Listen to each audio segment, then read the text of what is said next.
உங்களுடைய முதல் படத்திலேயே நீங்க நடிப்பு, இயக்கம், தயாரிப்பு ம். அது ரொம்ப சாதாரணமான விஷயமே கிடையாது. ஓகே. ம். ஒரு அசாத்தியமான நம்பிக்கை, அசாத்தியமான ம். ஆ நீங்க கிரியேட் பண்ண அந்த படைப்பு மேல இருந்த அசாத்தியமான நம்பிக்கையினால தான் நீங்க அத பண்ணியிருக்க முடியும்.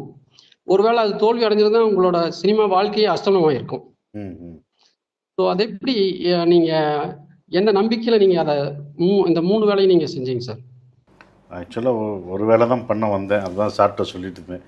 டைரக்ஷன் மட்டும் தான் பண்ணலான்னு நெனச்சேன். அது வந்து அ ப்ரொடியூஸ் பண்ணணும் அப்படின்னு முடிவு பண்ணது. வேற ஒரு சூழ்நிலையினால நடிகர் ஆயிட்டேன். ஸோ அது ஒரு முதல் படமே 3 இதுவும் வந்து வெற்றி அடைகிறது கடினம் தான். அது 3 இதுலேயும் நான் வெற்றி அடைஞ்சனால தான் அடுத்தடுத்த படம் தனித்தனியா பண்ண ஆரம்பிச்சேன். தனியா நடிச்சு, தனியா ப்ரொடியூஸ் பண்ணேன். பசங்கன்னு ஒரு படத்த நான் தனியா ப்ரொடியூஸ் பண்ணேன். நாடோடின்ற படத்துல நடிச்சேன். ஸோ அது அப்படி தான் நான் ஃபீல் பண்றேன்.